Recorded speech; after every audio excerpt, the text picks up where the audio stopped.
வாணியம்பாடி அரசு மருத்துவமனைக்கு வந்திருக்கோம். இங்கே பார்த்தீங்கன்னா இந்த பின்னால் இருக்கிற பில்டிங் 23,60,00,000 ரூபா கொடுத்து செலவு பண்ணி கட்டியிருக்கிறாங்க.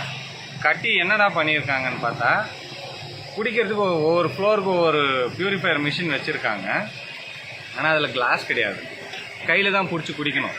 கிளாஸ் வைக்கிறதுக்கு வசதி இல்லை போலக்குது. அந்த 30 கோடியில் இந்த கிளாஸ் காசு இன்க்ளூட் ஆகலை. அதனால் கவர்மெண்ட் அடுத்த முறை திட்டம் போடும்போது ஒரு 4 வாட்டர் தண்ணி குடிக்கிறதுக்கு கிளாஸும் சேர்த்து திட்டம் போட்டால் நல்லாயிருக்கும். ரெண்டாவது வந்து பார்த்திங்கன்னா, டாக்டர்ஸ் பெரிய பிரச்சனையாக இருக்கிறாங்க. நிறைய டாக்டர்ஸ் இருக்கிறதா போர்டில் எழுதுகிறாங்க. ஆனால் 7 மணிக்கு மேலே வந்து டாக்டரை பார்க்க முடியறதில்ல. நர்ஸுங்களே வந்து ராத்திரியில் டாக்டர்ஸாக ப்ரொமோட் ஆகிடுறாங்க. அவங்க அடிஷ்னலாக எம்பிபிஎஸ் முடித்தாங்களா, என்ன டிகிரி முடித்தாங்கன்னு தெரியல. இங்கே வந்து 2 மணி நேரம் 3 மணி நேரம் உட்காந்துட்டு இருந்தால் கூட டாக்டரை பார்க்க முடியறதில்ல. கடந்த வாரம் கூட இங்கேருந்து ஒரு பேஷண்ட் ஐபிபி ஆகி கீழே விழுந்து நம்ம தம்பி ஒருத்தரை பக்கத்தில் இருக்கிற தனியார் மருத்துவமனைக்கு கொண்டு போய் ட்ரீட்மெண்ட் பார்த்தோம். ஏன் இது மாதிரி நடக்குதுன்னு எங்களுக்கு புரிய மாட்டேங்குது. நான் எதுவுமே இல்லாமல் வக்கு இல்லாதவன், வழி இல்லாதவன், பணம் இல்லாதவன், வசதி இல்லாதவன், ஏழை, எதுவுமே வேறு வழியே இல்லை, ஆப்ஷனே இல்லாமல் தான் ஜிஹெச்சுக்கு வரோம்.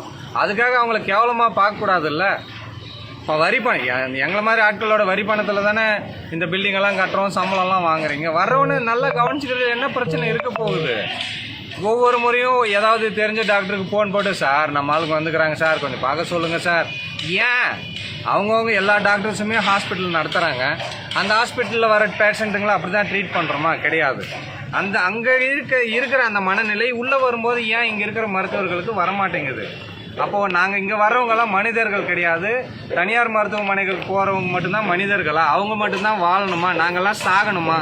அப்படின்றத உங்கள் கேள்விக்கே விட்டுறேன். மனசாட்சி இருந்தால் கொஞ்சம் எங்கள் பக்கமும் கடனை காட்டுங்க. நாங்கள் கெஞ்சியே கேட்டுக்கிறோம். வேறு என்ன பண்ணுறது? உரிமையோடு கேட்குற காலம் மலையேறி போயிடுச்சு.